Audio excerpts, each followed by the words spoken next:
famille devienne plus haut. Oh, Yabashaka Barababa. Oh, Kindaba Sokoporo Baba Baba. Mataka Shakara Baba. Undabaya Bosokoporo.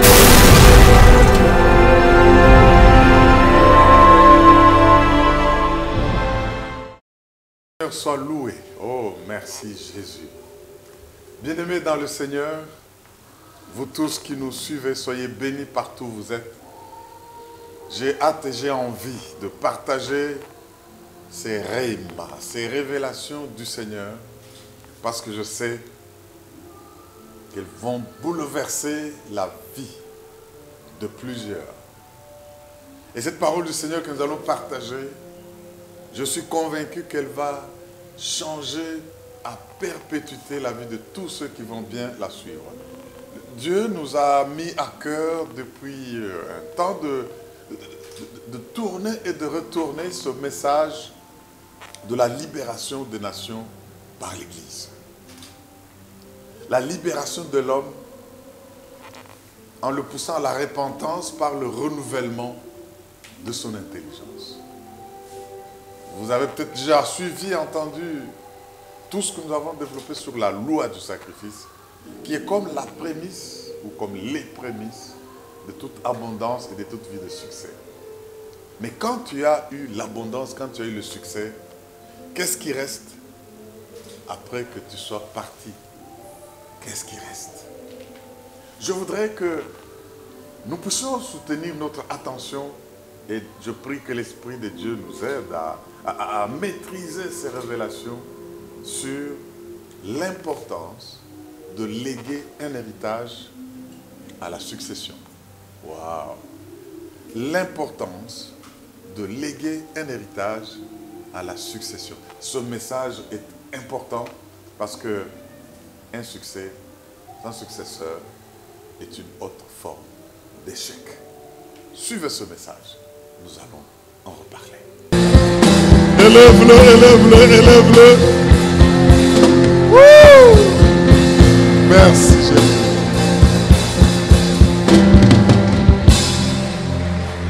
Au nom de... Ah mais si tu crois dans la puissance du nom de Jésus, acclame-le maintenant. Merci Jésus.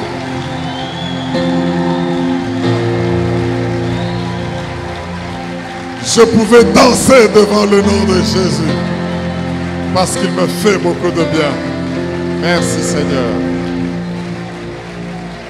Père de gloire et Dieu Tout-Puissant, merci de nous avoir donné Jésus par ton amour, afin que quiconque croit en lui ne périsse pas, mais qu'il ait la vie éternelle. Nous sommes de ceux-là qui avons cru et merci pour ton amour. Que notre Seigneur Jésus soit toujours élevé dans nos vies et qu'il soit le maître, le Seigneur de notre vie. Lui qui a déjà vaincu et tout accompli, nous allons le suivre parce qu'il se lève comme une étoile qui brille et qui met fin à notre obscurité pour nous montrer le chemin à suivre. Nous le suivons. Que cette grâce soit sur ton peuple. Et merci, cher Saint-Esprit, de faire tout ce que tu as prévu de faire sans que rien ne t'empêche de le faire. Aie libre cours au milieu de nous et glorifie Jésus. Fais du bien à ton peuple. Au nom de Jésus, et le peuple de Dieu dit Amen. Amen. Tu peux acclamer. Il mérite la clameur qui sort du fond de son peuple. Ouh. Merci Jésus. Veuillez vous asseoir, bien-aimés dans le Seigneur. Ce dimanche est spécial et je sais que l'Esprit de Dieu et l'onction qui coule déjà va faire beaucoup de bien à tout le monde. La seule recommandation, c'est que vous veniez avec faim et avec soif. Et quand vous aurez faim et soif, non seulement que la parole de Dieu est plus que le pain naturel, elle est une nourriture. La parole de Dieu désaltère, la parole de Dieu nourrit, surtout qu'elle a la capacité de créer. La parole de Dieu est chargée des instructions de la part du Seigneur qui a dit elle ne retournera pas, comme une pluie qui tombe. sans accomplir ce pourquoi il a été envoyé. Et je sais qu'aujourd'hui encore, Dieu va faire du bien à son peuple et cette parole va résoudre tous les problèmes ici. De quelque nature que ce soit, peu importe le nombre de ceux qui l'entendent, la parole va solutionner ton problème. Est-ce que tu peux dire Amen? Oh, c'est bon de passer du temps comme ça dans la présence de Dieu. Vous savez, quand nous adorons, quand nous élevons le roi des rois, personne ne peut estimer ni évaluer ce qui se passe. Nous sommes toujours dans un monde où nous avons le physique, mais qui est aussi influencé à 100% par l'invisible, par le spirituel. De sorte que pendant que nous adorons, tous ces mondes entrent en jeu. Et je bénis le Seigneur parce que quand nous le faisons, Dieu nous fait beaucoup de bien, de guérison, de révélations. Avant même qu'il y ait notre prédication, pendant que vous adorez, le Seigneur qui connaît qui vous êtes, où vous êtes et quelles difficultés vous rencontrez, commence déjà à agir et il envoie ses anges. Oh, j'aime les anges qui sont portés partout, qui sont postés partout pour exécuter la solution à tous les besoins. Si quelqu'un m'entend et dit Amen. Il y a ton voisin, comment on n'a pas mbatté? Comment on n'a pas mbatté? Amen. Mes frères et sœurs, nous sommes dans cette année où le Seigneur veut faire quelque chose de spécial dans la libération des nations par l'Église.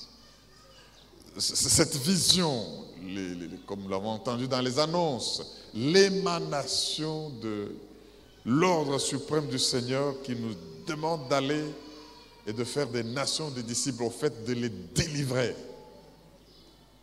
et de les rendre disciplinés, de les enseigner, de les plonger dans le corps, c'est-à-dire de les baptiser, d'en faire un seul corps.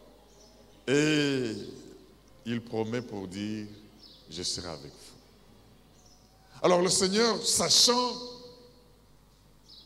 qu'est-ce que nous sommes en train de connaître, lui qui a un plan pour nous, connaissant même notre nation, la RDC, et même ta nation, toi qui m'entends, si tu n'es pas de la RDC, Dieu a un plan pour chaque pays parce qu'il traite les nations comme il traite les hommes à l'égal.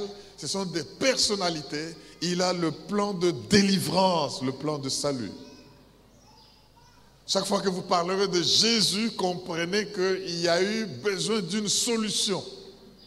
Après que le diable soit venu, voulant terrasser, apprivoiser l'homme, et posséder la terre qui lui a été donnée, le Seigneur a pensé à l'agneau immolé. Il a pensé à Jésus parce qu'il a eu un plan de délivrance, un plan de libération. Voilà.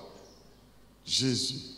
Jésus est l'expression de l'exécution, du déroulement du plan de délivrance, du plan du salut de notre nation, de notre monde, qui est en pleine obscurité et qui vit sous l'oppression des forces que nous appelons les forces des ténèbres, qui, comme leur maître le diable, ne viennent que pour détruire, pour tuer. Il y a comme ça des gens sous l'ombre de la mort. Il y a des gens qui sont sous la persécution des forces sataniques, démoniaques, des forces occultes, difficiles à voir, invisibles.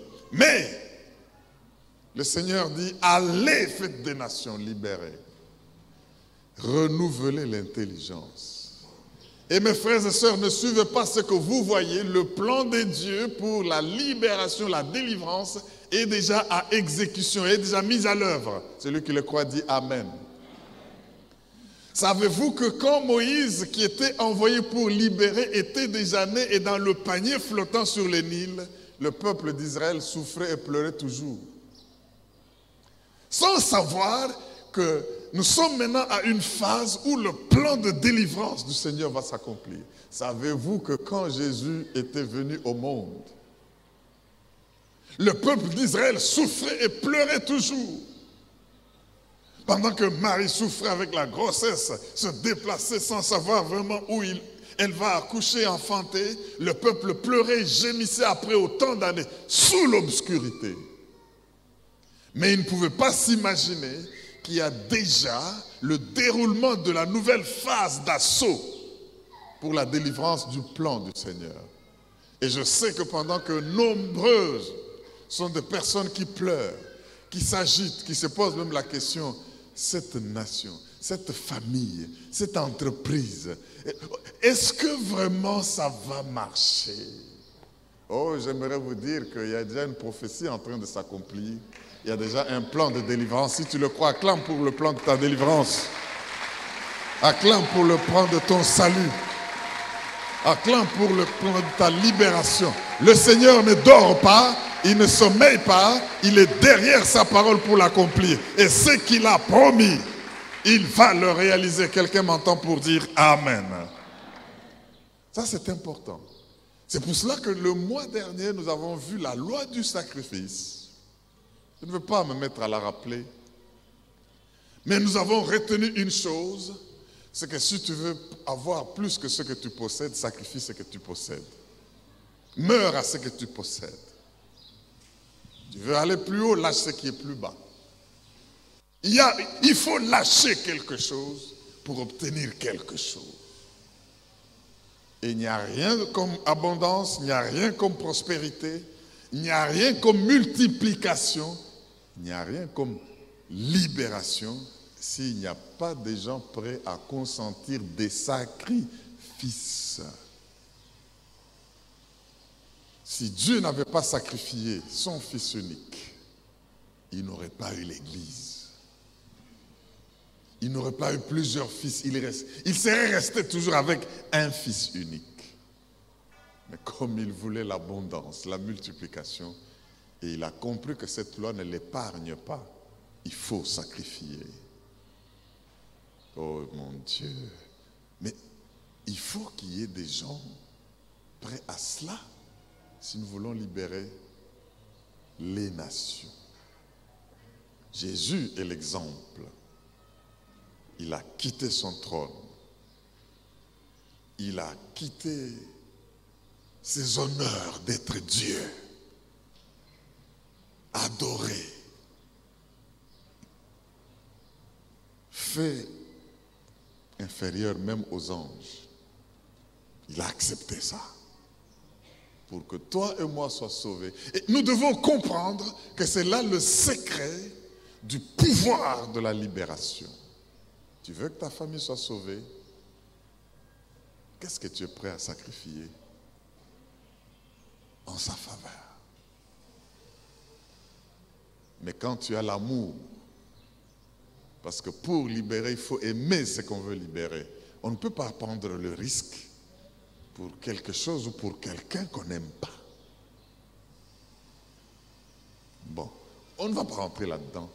Nous avons célébré Pâques, la fête du sacrifice suprême qui nous a sauvés. Mais quand on croit perdre en sacrifiant, c'est faux, on ne perd pas. Il y a toujours celui qui veut sauver sa vie, il va la perdre. Mais celui qui va la perdre à cause de l'évangile et à cause de moi, dit le Seigneur, il la récupère. Nous allons comprendre ça davantage parce qu'on n'en parlera jamais assez. C'est le cœur et le fond de l'évangile, la bonne nouvelle de Jésus.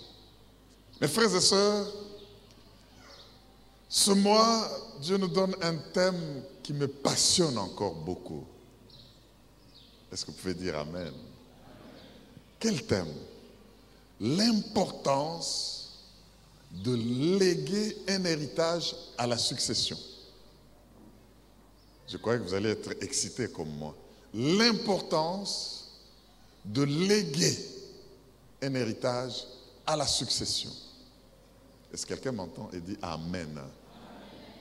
Et la promesse de ce mois, parce que nous devons toujours aller avec ce thème, les comprendre et savoir que Dieu nous a fait la promesse.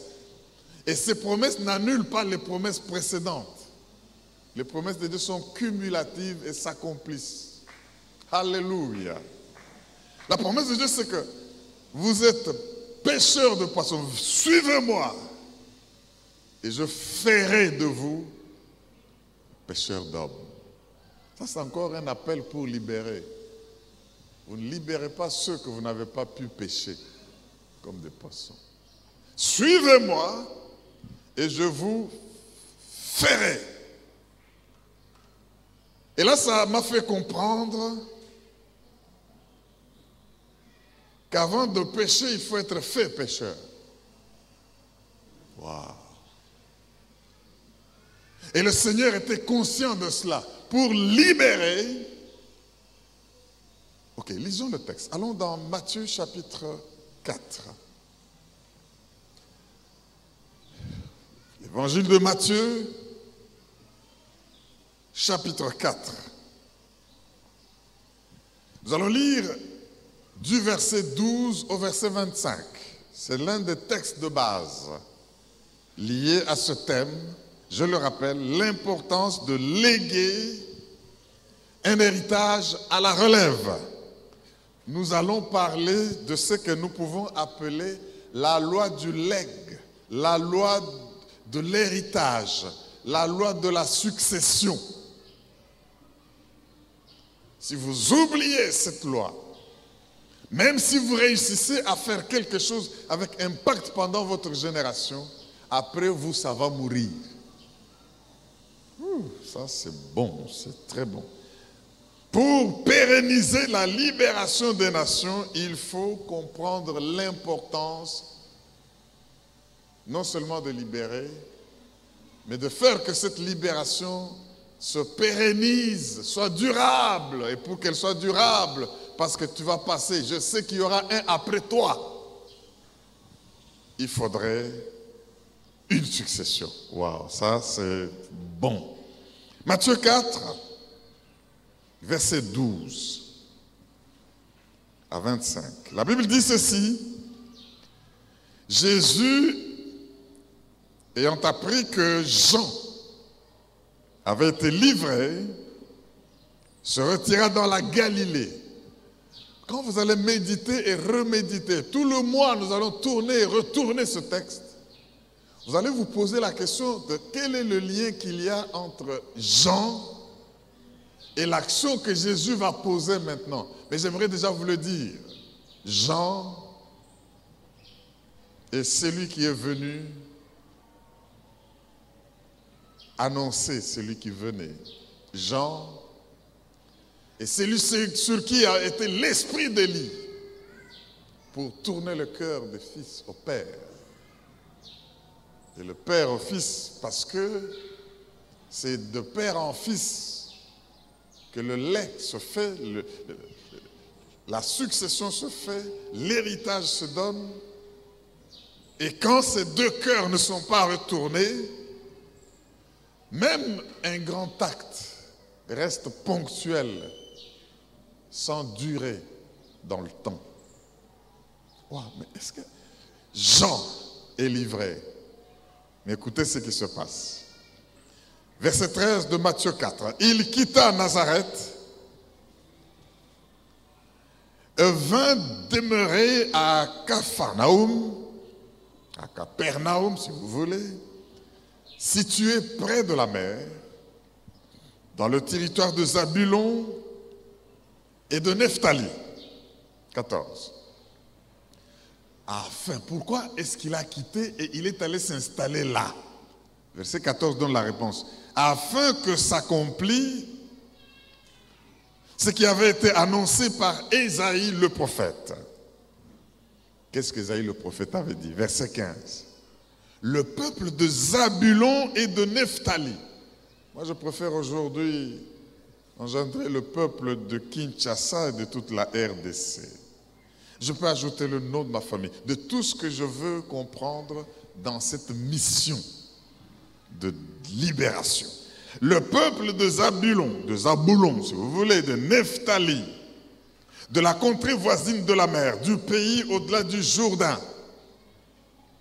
et de la Galilée des gentils, c'est-à-dire des païens. Ce peuple-là assis dans les ténèbres, dis avec moi, assis dans les ténèbres, a vu une grande lumière.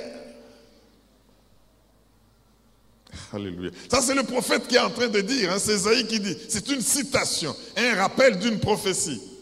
Le peuple de Zaboulon, je reprends le verset 15, le peuple de Zaboulon et de Nephtali, de la contrée voisine de la mer, du pays au-delà du Jourdain et de la Galilée des gentils, ce peuple, dit le verset 16, assis dans les ténèbres, a vu une grande lumière. Et sur ceux qui étaient assis dans la région et l'ombre de la mort, la lumière s'est levée. Oh. La prophétie s'arrête là d'Ésaïe. Mais il est allé dans ces contrées pour que cette prophétie fasse quoi? Qu'elle s'accomplisse. Mais voilà maintenant comment cette prophétie s'accomplit. Verset 17.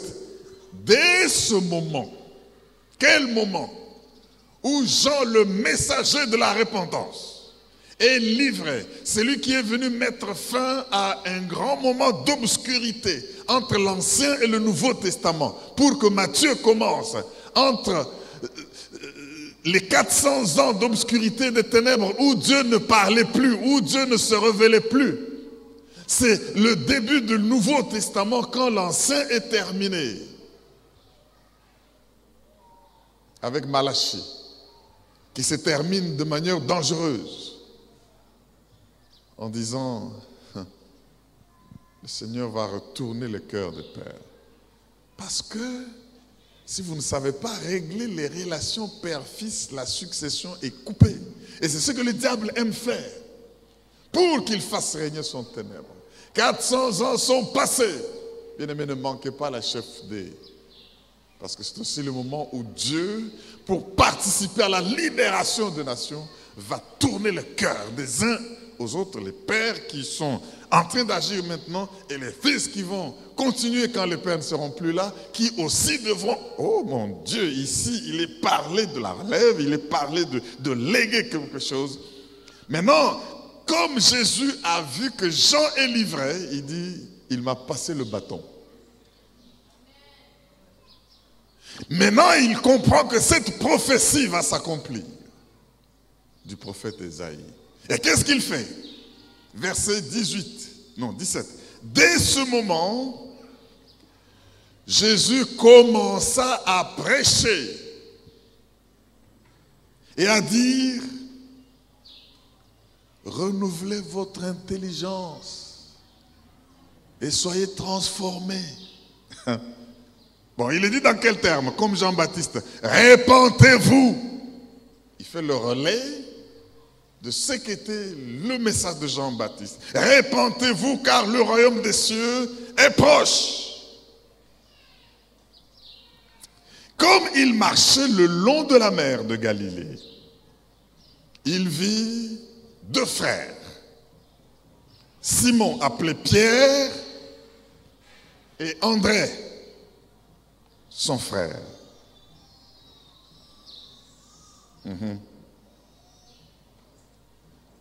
Ils étaient en train de jeter un filet dans la mer, car ils étaient pêcheurs.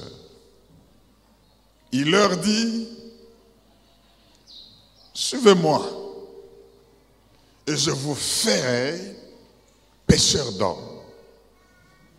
Aussitôt, je suis déjà au verset 20, ils laissèrent les filets et le suivirent. De là, étant allés plus loin, Jésus n'est plus seul, ils sont à 3. Mais il continue. Il vit deux autres frères, Jacques, fils de Zébédée, et Jean, son frère qui était dans une barque avec Zébédée, leur père, et qui réparaient leur filet. Il les appela et aussitôt, ils laissèrent la barque.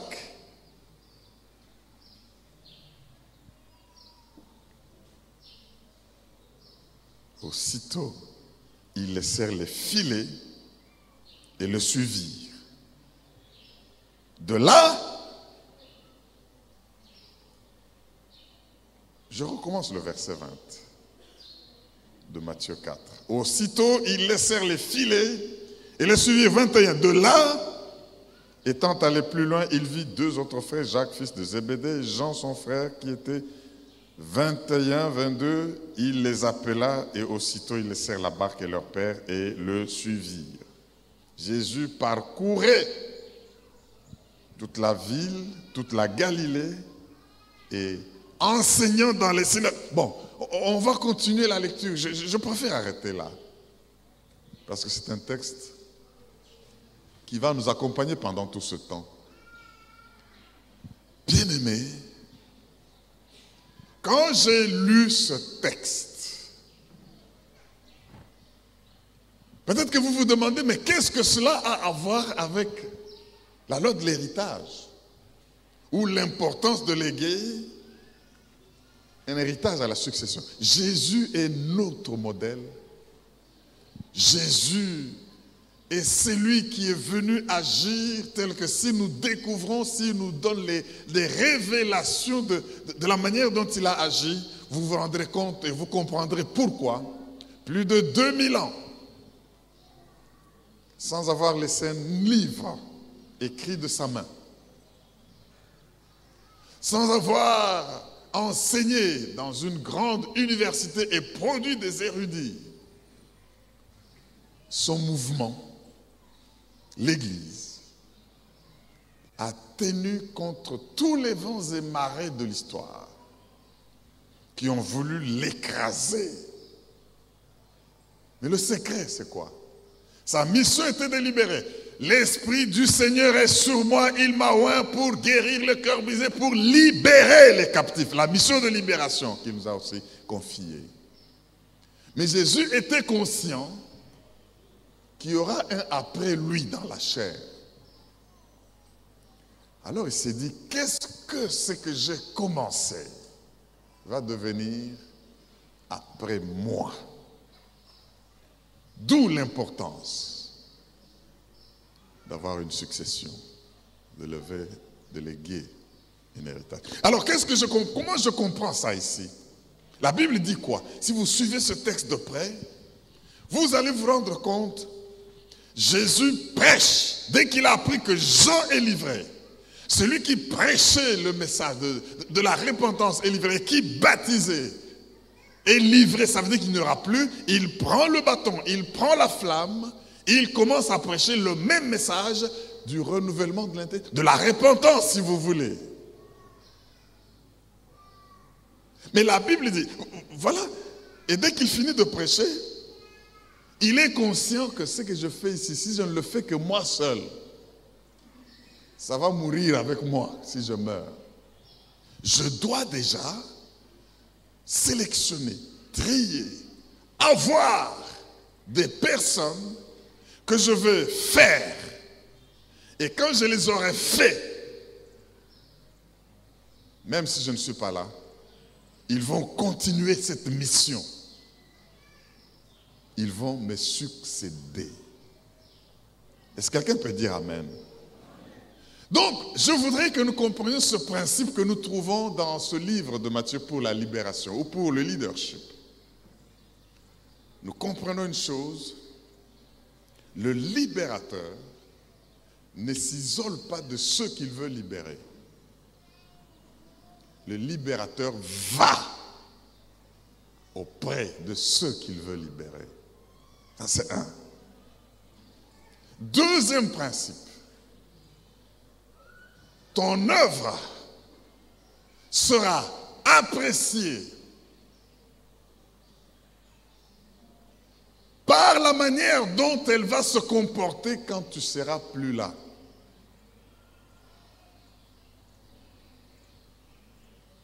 Donc ton œuvre va s'apprécier par la manière dont la succession va se comporter. Ou alors elle va mourir avec toi. À quoi bon de faire des grandes choses? Abraham dit à Dieu, Tu me bénis, j'ai agi, j'ai libéré l'autre, j'ai délivré, j'ai combattu devant ces grands rois. Tu me promets de faire de moi un grand nom. Mais à quoi bon ce grand nom si après moi, je n'ai personne qui va perpétrer ça? Et Dieu lui a fait une promesse. Parce qu'il est important, bien-aimés frères et sœurs, que nous puissions briller, mais il ne faut pas que notre flamme s'arrête après nous. Quelqu'un m'entend et dit Amen. Le sujet de mon message aujourd'hui est le suivant. Quand tout semble perdu. Mettez un point de suspension. Quand tout semble perdu. Qu'est-ce qui me fait tirer ce message? La Bible dit, la prophétie d'Ésaïe devait s'accomplir. Quelle est la prophétie? Le peuple qui vit dans telle contrée, telle région, des Zabulon, de Nephtali, le peuple qui vit au-delà du Jourdain, le peuple qui vit dans la Galilée des gentils, des gens sans alliance avec Dieu. Ce peuple-là est assis. Faites-vous l'image. Il y a des gens assis, ils n'espèrent plus. Ils avaient des promesses, parce que quand nous serons dans la terre promise, le lait et le miel va couler. Nous sommes en Galilée. Nous sommes dans les contrées de Zabulon. Mais arrivés là, ils sont assis sans espoir.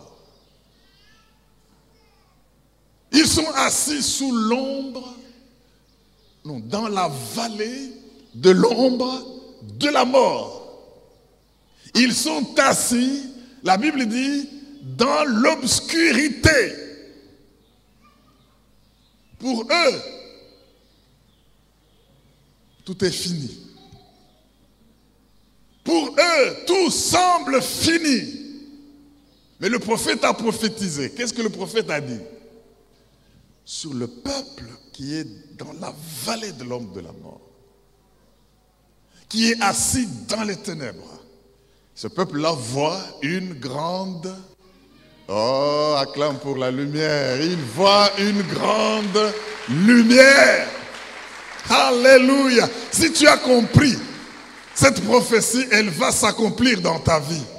Je suis en train de m'adresser à quelqu'un qui est désespéré maintenant. Quelqu'un qui a tout essayé, qui pleure et qui gémit. Quelqu'un qui avait des promesses, qui a été même sorti de l'Égypte, qui a traversé le désert, qui est arrivé dans sa terre promise, mais qui à un moment donné, il se retrouve non pas sur une montagne, mais dans la vallée, pas n'importe quelle vallée, la vallée de l'ombre de la mort. Ce peuple-là est sous les ténèbres. Vous savez, les ténèbres, ça signifie l'ignorance. Les ténèbres signifie le milieu où travaillent les forces destructrices de la sorcellerie, de la magie, les koulounas, les tueurs, imaginez tous ces terroristes qui agissent, ils agissent dans le ténèbre, et ce peuple-là est assis sous l'ombre des forces du mal. Même quand il y aurait de bonnes choses pour eux à côté, ils ne savent pas les voir, parce qu'ils sont dans les ténèbres. Et alors, qu'est-ce que la prophétie dit? Ce peuple-là. Maintenant, je ne parle pas de celui qu'on a lu dans la Bible, je parle de vous, de moi. Ce peuple-là de la RDC, qui croit que tout est fini. Nous avons tout fait. Tout est fini. Il n'y a plus rien à espérer. C'est les forces d'oppression, c'est les forces du mal, c'est les ténèbres. Le prophète dit, une grande lumière jaillit. Je déclare sur cette nation le jaillissement de la grande lumière pour que tous ceux qui sont dans l'obscurité et les ténèbres ne puissent plus rester dans l'obscurité ou sous l'ombre de la mort. Ils meurent tous les jours, le sang coule tous les jours, la mort est en train de sévir, mais les ténèbres ne régneront pas à toujours, dit Dieu. Je dis, les ténèbres ne régneront pas à toujours. Vous qui êtes assis sous l'ombre de la mort, vous ne faites que rêver des carcasses, vous ne faites que rêver des cercueils, vous ne faites que rêver les gens qui sont morts, qui vous réclament pour aller avec vous. Vous êtes sous l'ombre de la mort. Ça veut dire que quand vous êtes sous l'ombre, la mort est quelque part. Mais parce qu'il y a le soleil, l'ombre va être manifestée et vous allez voir, oh mon Dieu, vous allez voir jaillir une grande lumière. Mais écoutez, bien-aimés, sachez que le mot que vous connaissez, les mots que votre famille connaît, les douleurs que cette nation connaît, certaines maladies qu'on ne découvre que sur vous ou qui sont déclarées et réputées rares sur vous. Les difficultés, le travail tel que malgré la bonne foi et la bonne volonté, rien ne semble marcher. Vous êtes comme sous l'ombre de la mort. Vous êtes dans les ténèbres. Parce que ceux qui opèrent dans les ténèbres, c'est les forces du mal. Je vous dis que par cette parole que vous annoncez, que vous écoutez, par cette prédication, il y a une lumière, une grande lumière qui jaillit. Est-ce que vous ne pouvez pas dire bien amen à cela? Mais pour que cette prophétie s'accomplisse, Jésus commence à prêcher. Mais si c'est la prophétie, en quoi est-ce que Jésus est l'accomplissement de la prophétie? Il est la parole. Alléluia. Je dis, Jésus est la parole. Et non seulement qu'il est la parole, il est la lumière. Mais si vous doutez, lisez Jean, chapitre 1er. Au commencement était la parole. La parole était Dieu, la parole était avec Dieu, la parole a créé, elle était en Dieu, et tout ce qui existe, il n'y a rien de ce qui existe qui n'a été fait sans elle. En elle était la lumière, et la lumière est venue au milieu de son peuple, qui était dans l'obscurité. La terre est dans l'obscurité. Les ignorants, les sorciers, les magiciens, les occultistes, ils l'ont rejeté. Mais à tous ceux qui l'ont reçu, parce que la lumière vient pour libérer, la lumière vient pour délivrer, la lumière vient pour, la parole vient pour créer. À tous ceux qui l'ont reçu, il leur a donné le pouvoir, dis avec moi pouvoir, dites-le en anglais le power, il leur a donné le pouvoir de devenir enfant, donc d'être délivré. Quand tu es libéré, tu deviens enfant de Dieu, lesquels ne sont nés ni de la chair ni du sang, mais sont nés de l'esprit. Alléluia. Alors maintenant, écoutez ça. Jean ne prêche plus la repentance, il est libéré, il est livré. Le prophète avait promis que les ténèbres ne vont pas régner à toujours, la souffrance ne va pas continuer à toujours, les malfaiteurs ne vont pas être aux commandes de la nation à toujours. Dans les entreprises, les méchants ne vont pas toujours être des grands directeurs, des grands PDG pour conduire les choses dans le mal. Parce que ça, c'est l'ombre de la mort, ça, c'est les ténèbres. Et il y a des gens comme ça assis en train de pleurer. Une lumière jaillit. Oh mon Dieu. Et Jésus doit accomplir cette prophétie. Et qu'est-ce qu'il fait? Il commence à prêcher. Bien-aimé, il n'y a pas de libération sans prédication de la parole. C'est pourquoi, dans Matthieu 28, il dit, allez, faites de toutes les nations les disciples. Enseignez-leur. Je suis avec vous. Alors, bien-aimé, nous allons voir tout ça parce que c'est le deuxième texte de ce mois, Matthieu 28. Je suis en train de vous faire comprendre que sur vous, qui êtes en train de souffrir, sur vous qui êtes sous le poids des ténèbres, c'est un... Vous qui êtes dans la vallée de l'ombre de la mort, heureusement que vous n'êtes pas encore mort, vous vivez mais vous êtes sous l'ombre de la mort. Elle risque de faire de vous le prochain, la prochaine victime. Mais ça n'arrivera pas parce que une grande lumière paraît. Et cette lumière, écoutez la logique de ce texte. Vous savez, c'est des hommes qui ont ajouté les chiffres pour donner les chapitres et les versets. Quand Matthieu écrivait l'évangéliste, il a écrit un texte. Et pour le rendre digeste, on a coupé. Mais écoute, comprenez maintenant la logique. Il recrute parce qu'il veut assurer la succession. Il veut garantir l'après lui. Que rien de ce qu'il a fait va tomber par terre. Il prêche donc un vrai leader, écoutez le principe. Il agit aujourd'hui avec à l'esprit ce qu'il fait aujourd'hui sera demain. Je vais reprendre. Un vrai libérateur libère aujourd'hui avec à l'esprit ce que deviendra demain ce qu'il a libéré aujourd'hui. C'est pour cela qu'il doit être sûr de léguer quelque chose. Alors voilà, Jésus est cette lumière qui jaillit sur ceux qui sont sous l'ombre de la mort. Lumière, grande lumière. Dans les ténèbres. Mais Jésus veut aussi laisser des lumières. Aïe. Et qu'est-ce qu'il dit? Quand vous allez, vous traversez ce qu'on a appelé chapitre 4 là, vous allez vers le chapitre 5. Il laisse la foule à libérer là-bas. Il va s'asseoir sur la montagne, les choisis pour libérer, pour la succession, les disciples qui sont devenus les apôtres, qui devaient continuer l'œuvre, le suivent. Lisez le chapitre 5. Et dès qu'ils le suivent, il fait ce que nous appelons le sermon sur la montagne. Au fait, il les sermonne. Pour leur montrer ce qu'ils doivent être. Alors, c'est pour cela que c'est dans le chapitre 5 de Matthieu, vers le verset 15, 16 et 17, qu'il leur dit, vous êtes quoi? La lumière du monde. Le chapitre 4 nous montre qu'il vient accomplir la prophétie d'Ésaïe pour ceux qui sont sous l'ombre de la mort, pour ceux qui sont dans l'obscurité, pour ceux qui ont besoin de la libération. On ne libère pas sans lumière, sinon et le libérateur et celui qui est libéré vont tomber dans les pièges. Les terrains minés, les terrains où il y a l'ennemi sont toujours minés. Vous risquez de sauter sous les mines. Et pour mieux les voir, la lumière.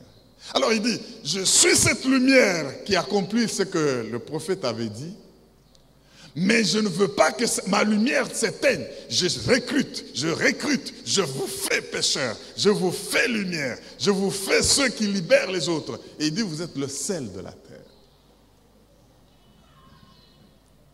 Et quand il le fait, nous le verrons, bien-aimés, il veut que tous ceux qui viennent à lui soient comme lui. Qu'ils soient aussi lumière. Ce n'est que par l'héritage qu'il leur donne.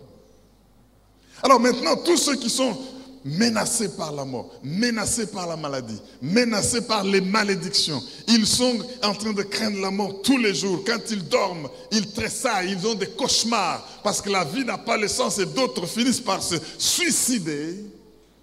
Jésus, comme lumière, vient jaillir.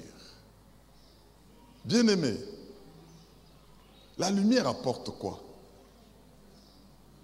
N'oubliez pas le titre de ce message. Quand tout semble perdu, vous êtes dans la vallée de l'ombre de la mort, vous n'espérez plus, toutes vos actions ne tiennent plus. Les accords se désaccordent. Quand vous êtes là, sous l'obscurité, est-ce que vous allez... Non. Ne perdez pas espoir, bien-aimés. La prophétie est sur cette nation, la prophétie est sur son peuple, la prophétie est sur vous, la prophétie est sur l'Église, parce qu'elle va briller sur ceux qui sont dans l'ombre de la mort. Mais la lumière apporte quoi? Je peux vous donner 5-6 choses que la lumière apporte. La lumière apporte la chaleur. Dis avec moi, chaleur. Là où il y a la lumière, allumez une bougie. Si vous êtes loin, c'est vrai que vous allez voir, mais vous n'allez pas sentir la chaleur. Parce que tous ceux qui sont dans ce monde et dans l'obscurité, Ils sont sous le froid glacial de la haine. Le froid glacial de l'égoïsme. Le froid glacial de l'hypocrisie et la destruction. Quand la lumière vient, tu t'approches de la source, tu sens quoi? La chaleur. La lumière réveille. Donne comme un coup de pouce à ceux qui se refroidissent. Vous savez que le froid, quand il est là, il va atteindre un point où le sang ne va plus circuler et c'est la mort qui s'ensuit. Il y a des sans-abri qui meurent du froid dans les hivers du monde occidental. La lumière apporte la chaleur, c'est ainsi qu'elle participe au réveil. Il y a des gens qui, quand il fait très obscur, ils dorment profondément. Dès qu'on allume, même si on n'a pas parlé, la lumière les réveille. Amen. La lumière apporte, j'ai dit quoi? La chaleur. Deuxièmement, la lumière apporte l'élévation. Vous n'avez pas compris pourquoi je dis ça. Prenez une bougie allumée. La flamme se dirige où? Vers le bas ou vers le haut? La bougie peut se coucher, la flamme regarde là-bas. La bougie peut se redresser, la flamme regarde là-bas. La bougie peut se renverser, la flamme se lève. Pour dire quoi? La flamme, la lumière, quand elle est allumée, elle ne regarde pas les choses d'en bas, elle veut être... On n'allume pas une lampe pour la cacher, on allume une lampe pour l'élever, parce que la lumière est toujours dirigée vers le haut. Est-ce qu'il y a quelqu'un qui est prêt à être dirigé vers le haut pour acclamer le Seigneur? Alléluia! L'onction de l'élévation est en ces lieux. On peut vous bousculer, vous tomber par terre. Mais si vous êtes allumé, votre flamme réclamera les choses d'en haut. Voilà ce qui appelle la lumière. La lumière montre que si quelqu'un est là et qu'il veut faire quelque chose, on peut le bousculer, on peut l'attaquer. Ils te feront la guerre, mais ils ne te vaincront pas. Quelle que soit ta position, ta flamme ne regardera jamais en bas. Elle va se tourner vers ton Seigneur, vers Jésus, vers le haut, parce qu'il est ressuscité. Lui-même a dit, quand je serai élevé de la terre, j'attirerai. La lumière attire. C'est encore un effet de ce que la lumière apporte. Toi qui es répugnant, toi qui as un masque, nulle personne pour t'aimer, rejeté. J'aimerais te dire qu'avec la lumière et la flamme qui est sur toi, tu vas maintenant attirer. Tu vas attirer les investisseurs, tu vas attirer l'argent, tu vas attirer des crédits, tu vas attirer des grandes choses. À cause de quoi? À cause du fait que la lumière fait quoi?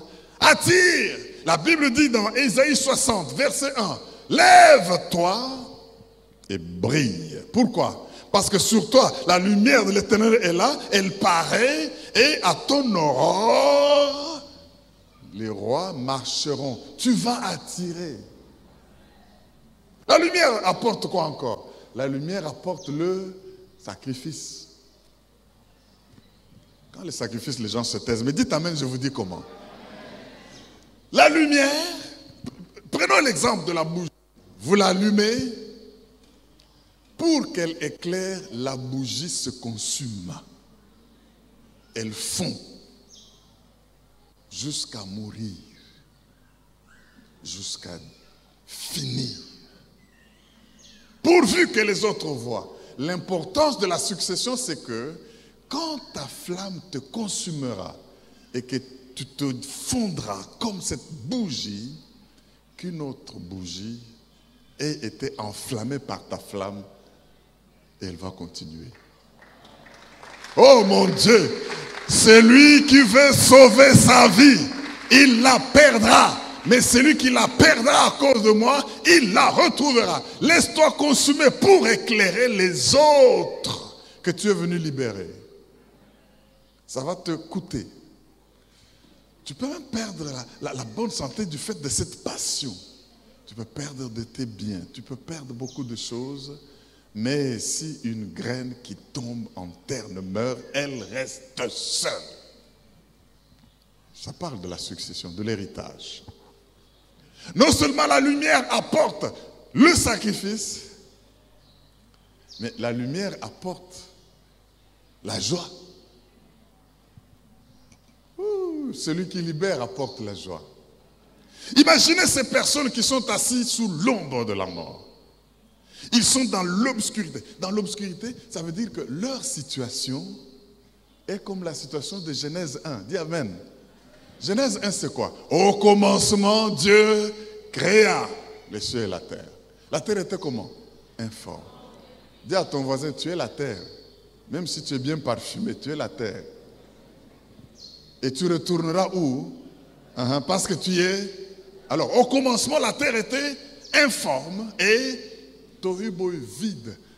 Pas vraiment vide dans le sens de vide parce qu'il y a l'eau qui la couvrait.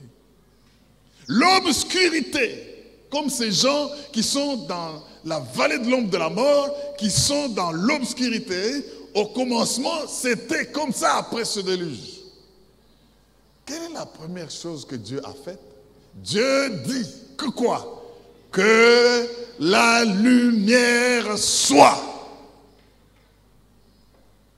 J'aimerais dire à celui qui souffre et qui passe des moments difficiles d'obscurité, de malédiction même héréditaire. Le Seigneur me dit de te dire, ta fête va commencer. Pour commencer une fête d'anniversaire, on éteint d'abord. Pour qu'un spectacle commence, on éteint d'abord.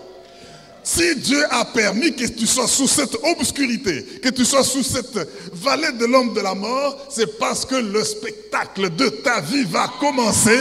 Les gens vont danser, les gens vont se réjouir, les gens vont sauter, les gens vont glorifier Dieu quand ils verront ce que ta vie devient. Acclame Dieu pour le spectacle de ta vie.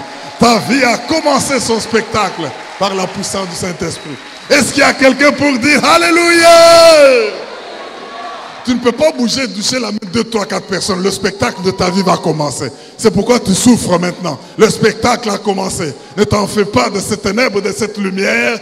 Quelque chose de nouveau va commencer. Acclame le roi des rois. Wouh!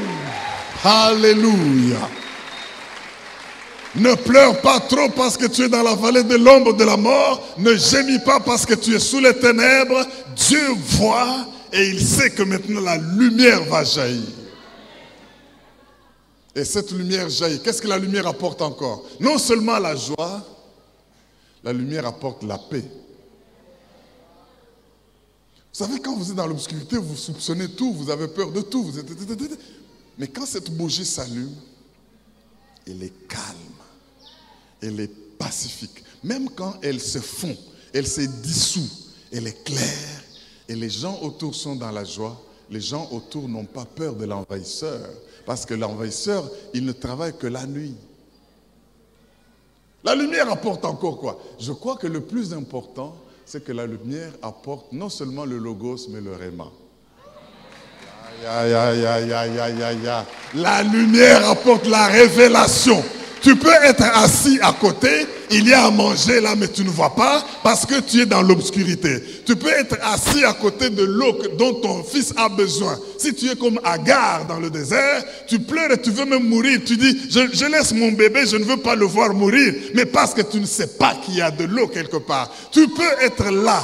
Tu as un homme qui doit devenir ton mari, mais parce que tu n'as pas la révélation, tu es toujours dans le célibat. Tu peux être là parce qu'il y a une femme qui doit être ton épouse, mais tu ne sais pas le voir parce que tu n'as pas la révélation. Tu peux être là, tu peux être là. Quand le réma vient, quand la lumière vient. Donc logos réma, c'est aussi logos lumière. Ah, je crois que nous avons compris. La parole vient, le logos et le réma vient, la lumière. Jésus est venu avec la parole. Il prêchait. Et le prophète a dit, c'est la lumière qui jaillit.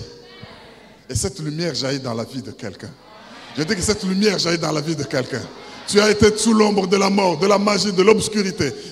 Bien-aimé, écoutez, je voudrais que vous puissiez comprendre ces choses. Vous allez briller. Je dis que c'est la fin de votre obscurité. C'est la fin de votre misère. C'est la fin de l'ombre de la mort. Celui qui vous détruisait ne vous détruira plus. Cette nation est sauvée. Cette nation est libérée par la parole de l'évangile et par la révélation. Est-ce que quelqu'un qui est libéré dit Alléluia? Mais voici ma question.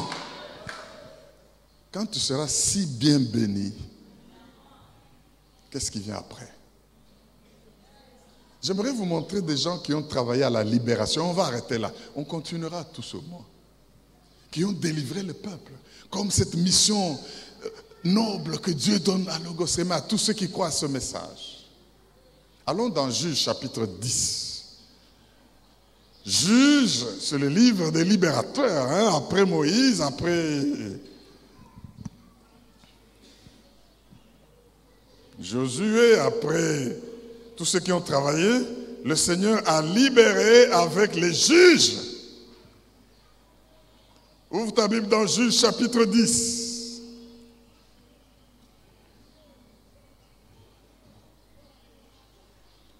Juge chapitre 10, les 6 premiers versets. Nous allons voir les libérateurs. Dis avec moi, nous allons voir les libérateurs. Je vous en donne déjà nom. Nous allons voir 2 libérateurs, Tola et Jaïr. C'est des noms auxquels vous n'êtes pas habitués. Tola, dis avec moi Tola. Dis avec moi Jaïr. Quand Jaïr jaillit, c'est terrible. Vous allez voir comment il a jailli. Tola et Jaïr, Juge 10, 1 à 6. Écoutez ceci. Après Abimelech, Tola, fils de Poua, fils de Dodo, homme d'Issachar, les gens qui savaient discerner les temps, se leva pour faire quoi? Pour délivrer Israël. Aujourd'hui, ça serait toi et la RDC.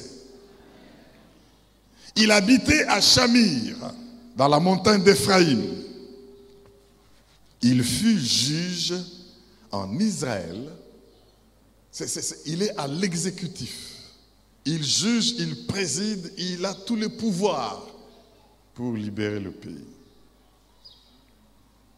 Puis il mourut, dis avec moi, il mourut. Le problème des hommes, c'est qu'ils font tout sans savoir qu'ils vont mourir. Et il fut enterré à Shamir. Voilà, il est mort. C'est toi. Après lui, se leva Jaïr, dis avec moi Jaïr, le Galaadite, qui fut juge en Israël pendant 22 ans. Il avait 30 fils, dis avec moi 30 fils. 30 fils. Qui montaient sur 30 anneaux. Ça veut dire qu'il roulait carrosse.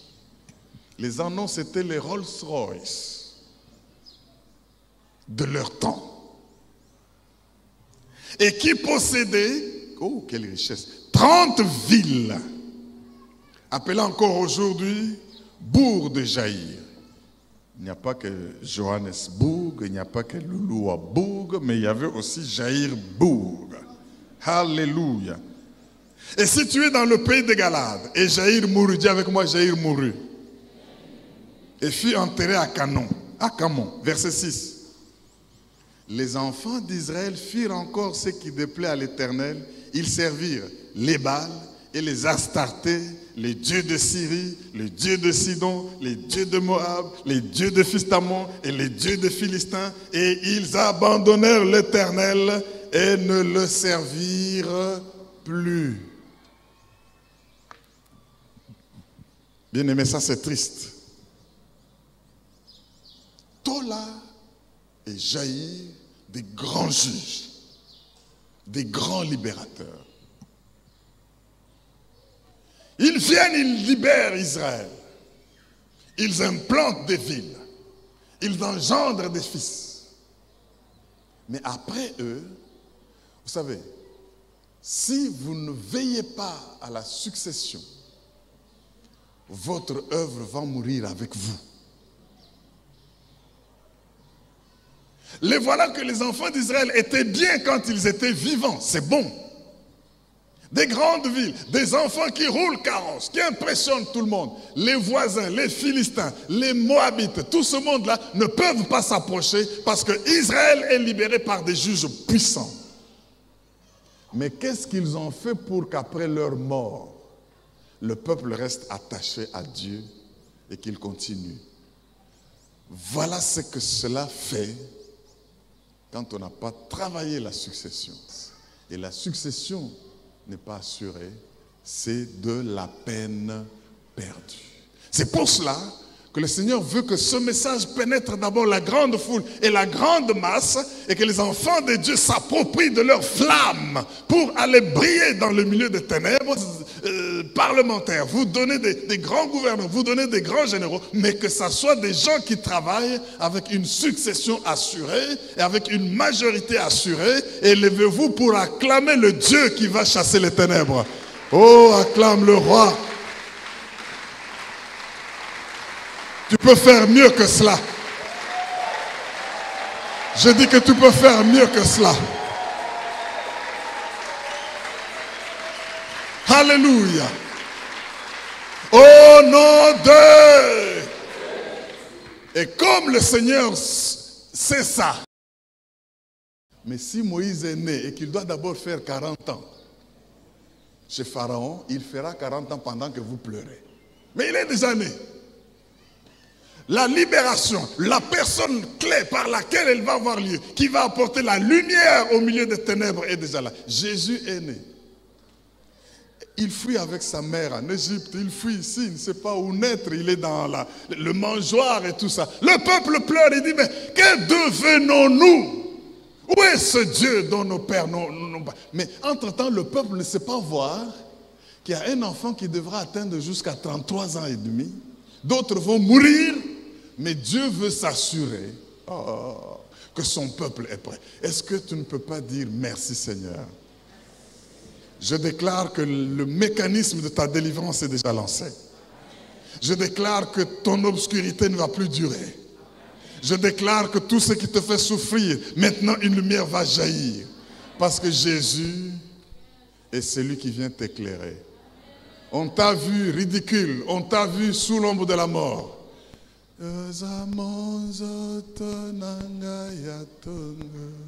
Angengisi, angengisi, banzela nanga nyoso. Apesiotina, apesiatina na misaba. Azamalamu, azamalamu, Yahweh. Bien-aimé, écoutez, écoutez, écoutez, écoutez. Si vous êtes là quelqu'un de méprisé, comme si tu étais sous l'ombre de la mort, sous la malédiction, quelqu'un qu'on ne considère plus, même dans ton ménage, tu y vis parce que tu dis je reste là à cause de mes enfants, mais il n'y a plus rien de bon. Tu es là, mais je déclare que la lumière s'allume, Jésus-Christ va te faire du bien. Si tu le crois, cela arrive et il va te donner une succession parce que tu vas briller. Et ce que tu vas avoir doit être légué, doit être légué. Si tu le crois, dis Amen et acclame très fort le roi des rois. Yes. Alléluia. Dis avec moi, Seigneur Jésus, je ne mourrai pas. Je vivrai. Je sortirai de ces ténèbres et je témoignerai tes bienfaits dans ma vie. Ne me prive pas de succession. Je ne veux pas mourir avec tout ce que tu vas me donner sans succession, sans légué. Merci pour ta grâce parce que tu m'éclaires et je n'ai peur de personne. L'Éternel est ma lumière et le soutien de ma vie. Que peut me faire un homme? Je suis libre. Que les libérés acclament bien le roi et le Dieu vivant. Merci Jésus. Merci Jésus. Amen. Voilà. Pour vous tous qui avez cru que tout est perdu, assis dans la vallée de l'ombre de la mort, sous les ténèbres, pour vous tous qui êtes tourmentés par les forces qui règnent dans les ténèbres, Mais voilà, que les ténèbres ne vont pas régner à toujours. Jésus-Christ vient briller. Mais soyez sûrs que vous allez avoir une succession. Parce que votre flamme va être cédée aux nouvelles générations. Mais ça, c'est très important. Et nous croyons que notre nation est libérée, sera libérée. Nos familles seront libérées.